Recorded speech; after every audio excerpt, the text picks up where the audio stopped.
ఏమో అన్నయ్య, నీకు ఎంత పనున్నా ఒక్కరోజు భటుల్ని పంపించు, నువ్వు మాత్రం భోజనానికి నా ఇంటికి రా, ప్రేమతో నేను వండి పెడతానంది యమున. మన్నించి యమధర్మరాజు కార్తీక మాసంలో శుక్లపక్షంలో విధియ తిథి నాడు యమున ఇంటికి భోజనానికి వెళ్ళాడు.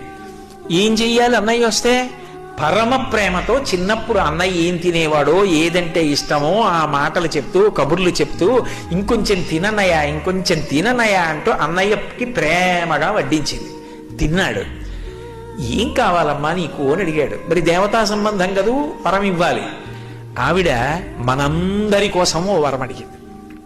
అన్నయ్య, ఇది జ్ఞాపకం పెట్టుకుని ఈ తిథి నాడు ఏ అన్నయ్యని, ఏ తమ్ముణ్ణైనా సరే, ఏ అక్క అయినా, ఏ చెల్లైనా ఇంటికి పిలిచి అన్నం పెడితే ఆ అన్నం తిన్నందుకు ఆ అన్నకి కానీ తమ్ముడికి కానీ అపమృత్యు దోషం లేకుండా చెయ్యన్నయ్యా.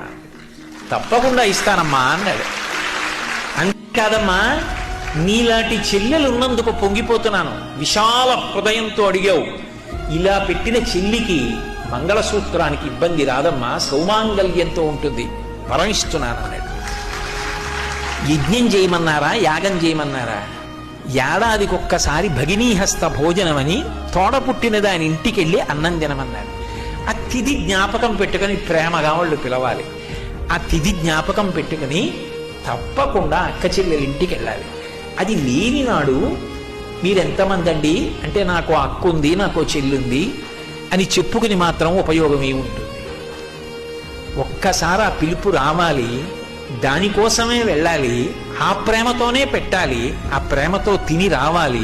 ఆ అనుబంధాలు మిగిలిన ప్రాణులకు లేవు.